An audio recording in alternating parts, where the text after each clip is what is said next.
Hello, welcome to Bodywise Insights with me, Christina Castellanic.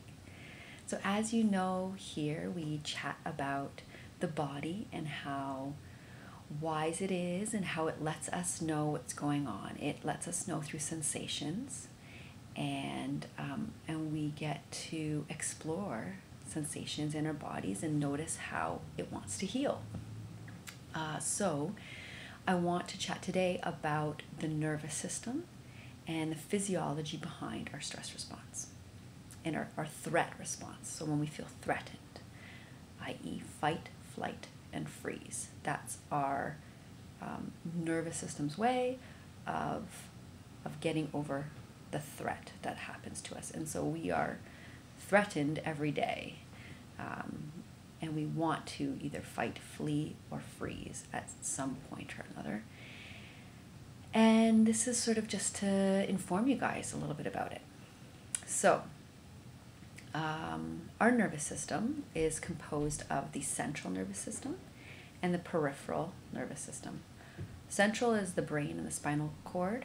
Peripheral is the nerves out from the spinal cord to the rest of the body.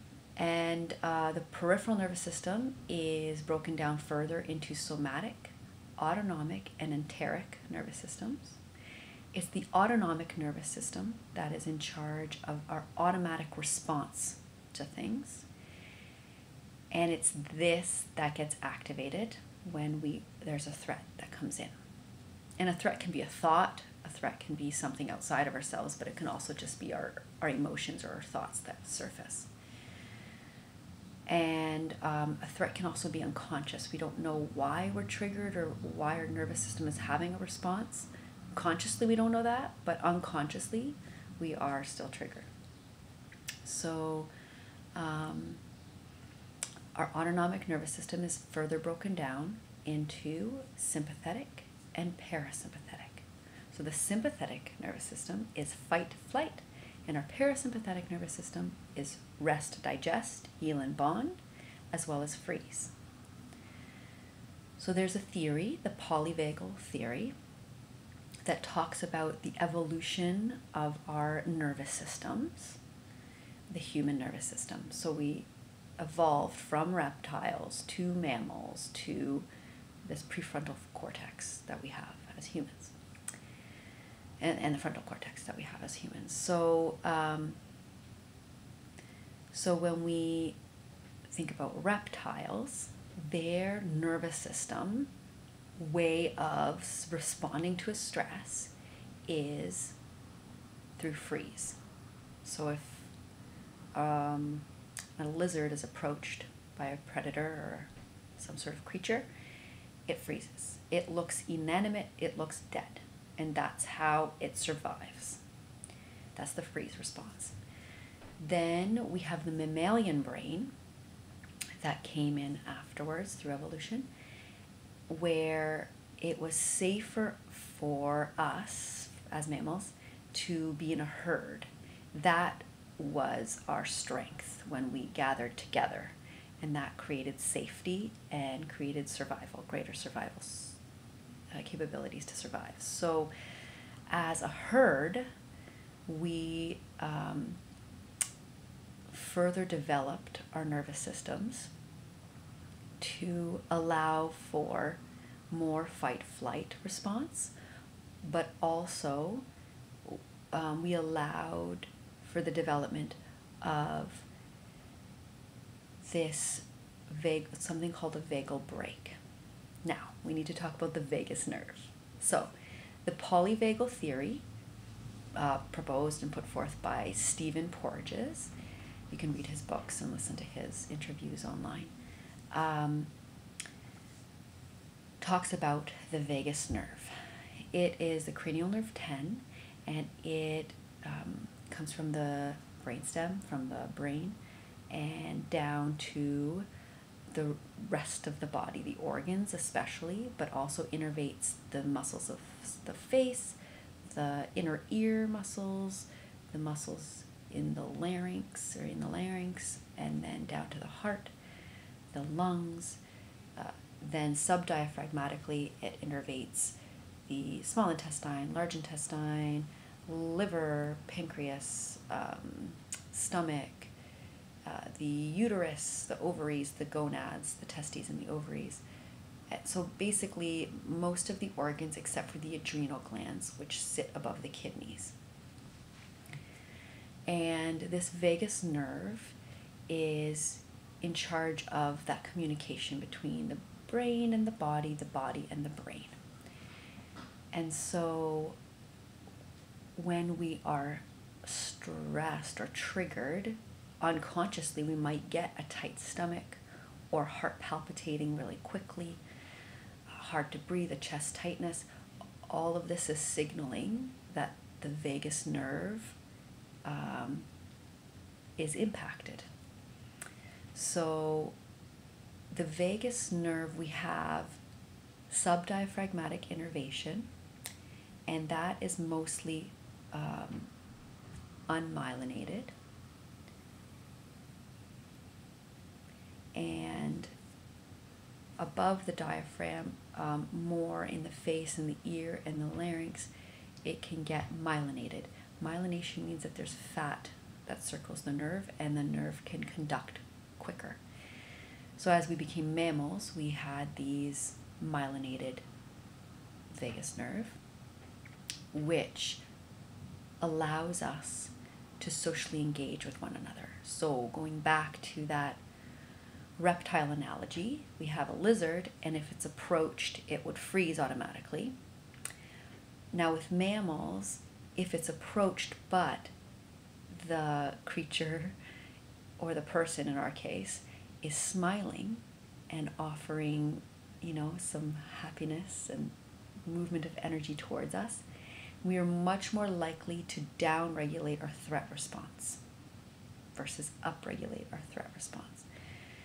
And so the social engagement, so the cues of social engagement, smiling, being connected, feeling connected with one another, feeling that bond, that mammalian kind of coming together as a herd. You are one of me, I am one of you. If we feel that, then we don't feel threatened. We don't want to fight or flee.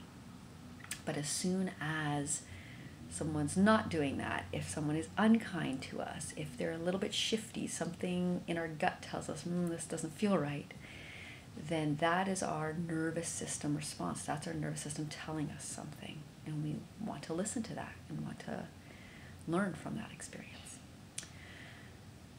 So that's kind of the gist behind the vagus nerve and how it impacts the body, or how it's in charge of the threat response. But I guess the only thing to add to that is that this impacts us every single day. It impacts us almost every single moment of every day, because you get to notice for yourself where your nervous system is at. Is it highly charged or not?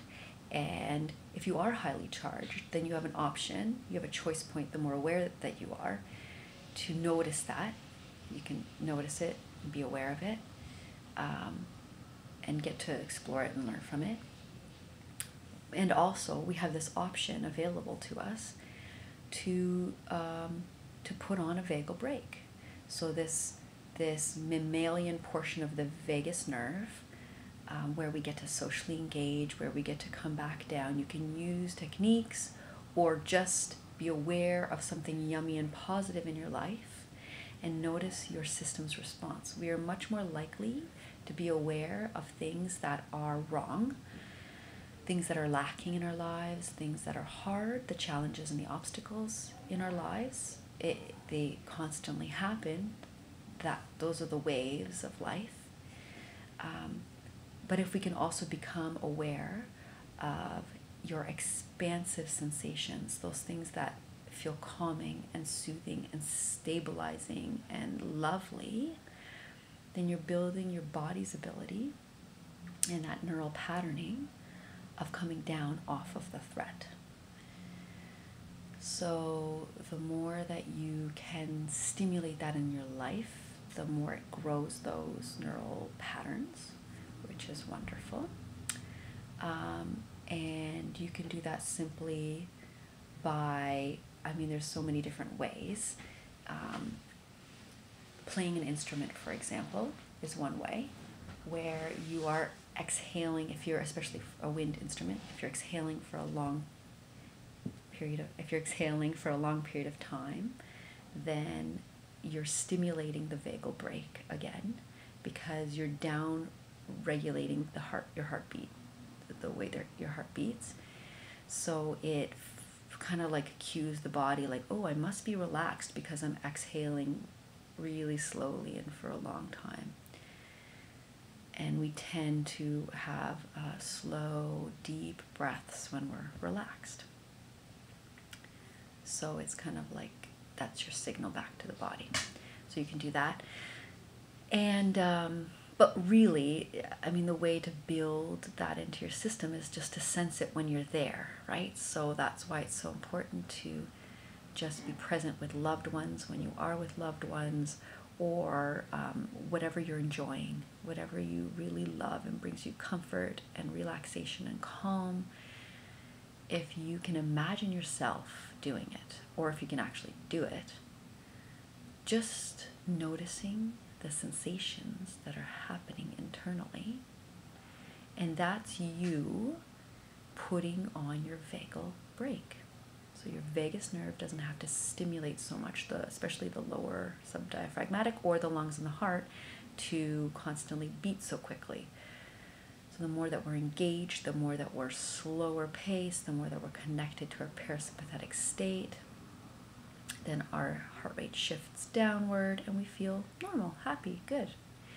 And then when something occurs that's threatening, doof, our heart rate might skyrocket and go, and we might feel that. And it can simply be because that vagal brake was lifted. We were in too much of a threat.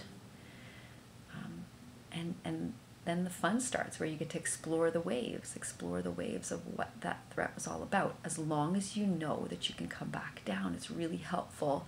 You can kind of go into those waves more because you know that you can come back down again. So yeah, I think that's all I wanted to talk about today. I hope that that was informative. I hope that that was clear. I can always talk about this more if you guys have any specific questions, or if you want me to explain something a little bit more, just let me know. You can leave a comment. And I think that's it. Great. Thank you for joining me, and we'll talk to you soon. Bye.